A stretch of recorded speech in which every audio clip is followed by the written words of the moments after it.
Hi, welcome to How to D&D. My name is Fred Wheeler and today I want to talk about Dungeons & Dragons 5e.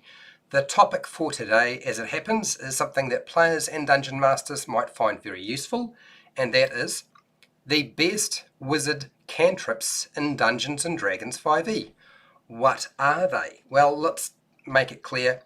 This is a video that, like any other video, is just my opinion, and don't need to take everything literal. Just remember, it's an opinion.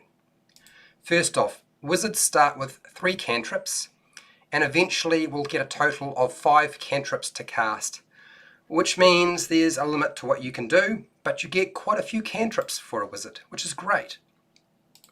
With a wizard, I would recommend using one of 2 methods for selecting cantrips, because wizards get a lot of cantrips. For a casting class, other than the sorcerer, they get a lot of different cantrips they can select from, and they get a lot of cantrips they can actually cast during their adventuring day, which is great.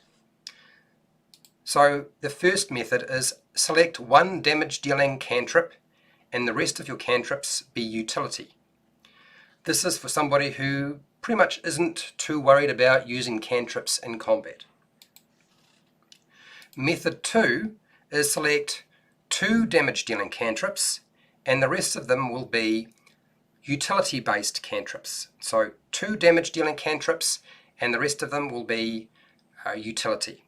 Now with the 2 damage dealing cantrips method, you need to pick 2 different damage types.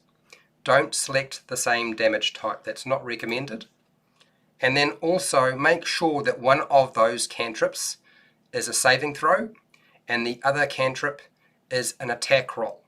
This will deal with issues with regard to armor class and just having to cast a spell up close in melee, which may unfortunately happen given the right circumstances. I don't recommend selecting all damage dealing cantrips. Now, you could do that, but I wouldn't do it because you have no utility function whatsoever if you run out of spell slots.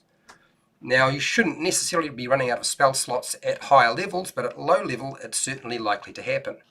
And remember, there are 3 pillars of play, and that is, you've got your exploration, your social interaction, and you've also got your combat. It's not all about combat. I would suggest taking the following cantrips in this order of priority, although some variation would make an awful lot of sense depending on your style of play, because not all cantrips are going to be useful to all types of players. If you don't know how to use a particular type of cantrip, then don't select it. So the first on my list is Minor Illusion, because it creates a simple sound or image that allows you to basically live up to your fantasy of being a deceptive Loki. It has a wide range of options, and I would recommend checking out Trent Monk's guide on how to use Minor Illusion if you don't believe me. I have also talked about Minor Illusion in another video that I did on the best cantrips in Dungeons & Dragons 5e, where I do talk about those issues if you want to know. Okay, number 2 on my list is going to be Mage Hand, because you can manipulate an object or objects and the environment 30 feet away without becoming paste on the wall, or basically getting killed or hurt or damaged. It is better than the 10-foot pole, and you know how I feel about the 10-foot pole. I still think it has a place in Dungeons & Dragons 5e and other versions of Dungeons & Dragons. So Mage Hand, very useful, simple to use too. Okay, number 3 is the Firebolt, because it has a long range of 120 feet and it ignites objects, so you can target an object and ignite it and make it catch on fire. It burns monsters for 1d10 fire damage when you first get it, and it scales up, which is excellent. And fire solves most problems provided the thing isn't resistant to fire. What I've found with damage dealing cantrips, when you need to use them, range often makes the big difference. And if you have too short a distance, you can't actually do anything with it, and you have to resort to using something like a bow, okay? And we don't really want to be using a bow if we can help it. Okay, next on our list would be number 4, and that's Prestidigitation, because it creates well, let's just say many minor magical tricks can be used with this to solve problems and essentially annoy the other players at the table, including your dungeon master, which I know sounds terrible, but that's often how it's used. It is essentially the Swiss Army knife of Dungeons and Dragons, and it's a really good spell. Now, I know a few people will be saying, Fred, Prestidigitation should have been the very first cantrip I selected, not Minor Illusion. But I would still suggest to you that Minor Illusion is far more useful to you than this spell at that particular stage. But you can disagree with me, that's fine.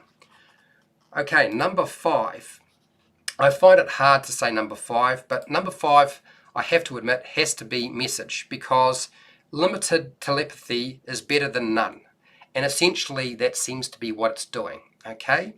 It's not true telepathy, but it certainly has that element to it. Communication between, basically communication without creating noise keeps you hidden from monsters. So you don't have to keep making that stealth check and sneaking back and forth. If you have the scout moving forward and have them go back to the main group and communicate, that can be a problem. And also too, if you have a wily dungeon master, they are going to be keeping an eye on how you conduct your conversations at the table between your player characters. So I would still say message. These are going to pretty much cover the entire spectrum of play that you might need at your table. And that's just with a cantrip. Okay, there are alternatives that are very good and you should certainly consider, provided that you know what you're doing with them. And I would say the first one I would talk about is Mending. You could substitute one of the ones I've talked about for Mending, because how many spells can repair most mundane objects or items and also magic items? And that's what Mending can do.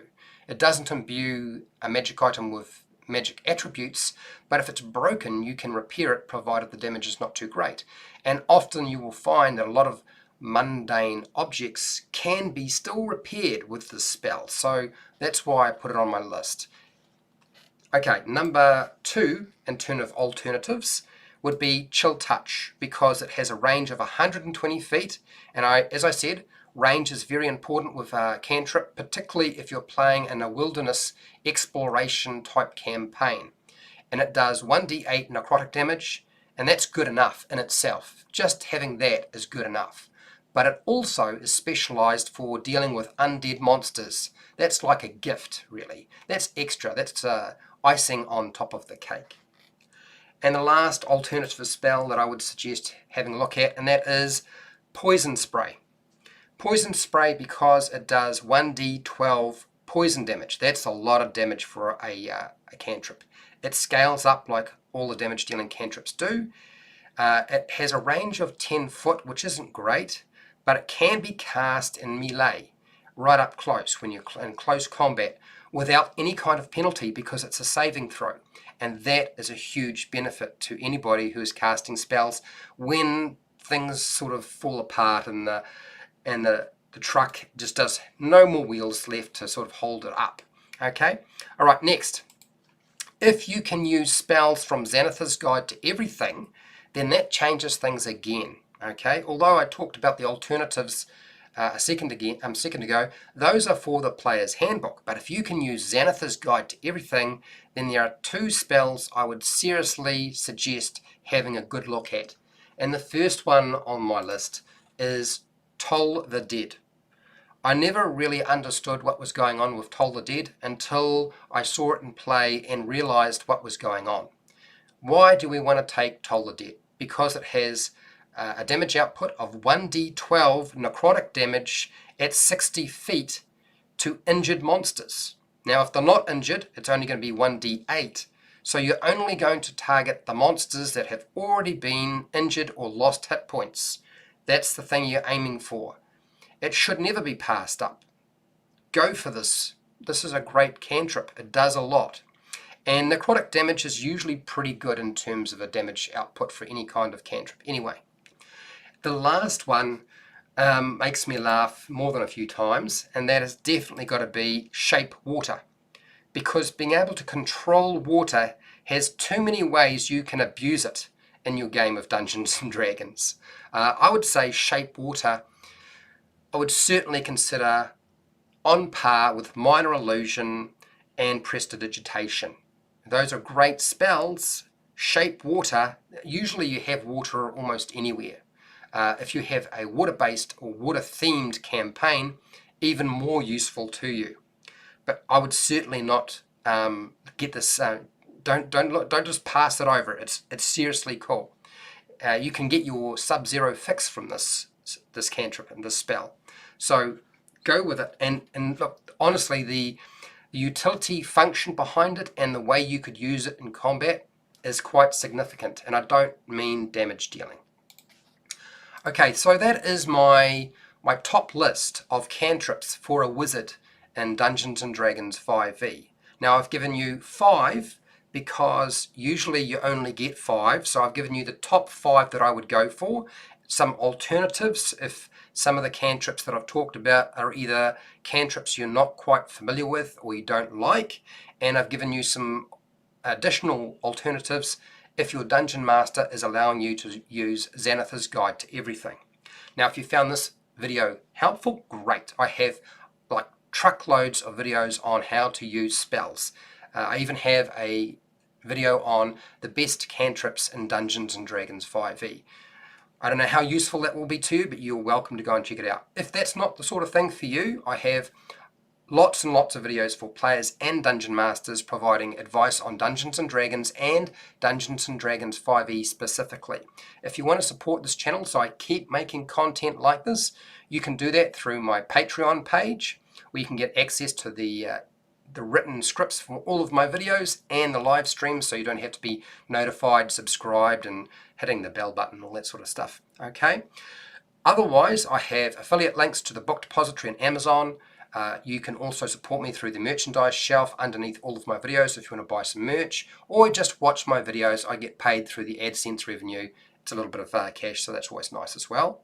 Make sure to share, like, and subscribe. Hit the bell button to be notified when I go live and when I publish new videos. And hey, I publish videos quite a lot. Until next time, keep rolling those 20s.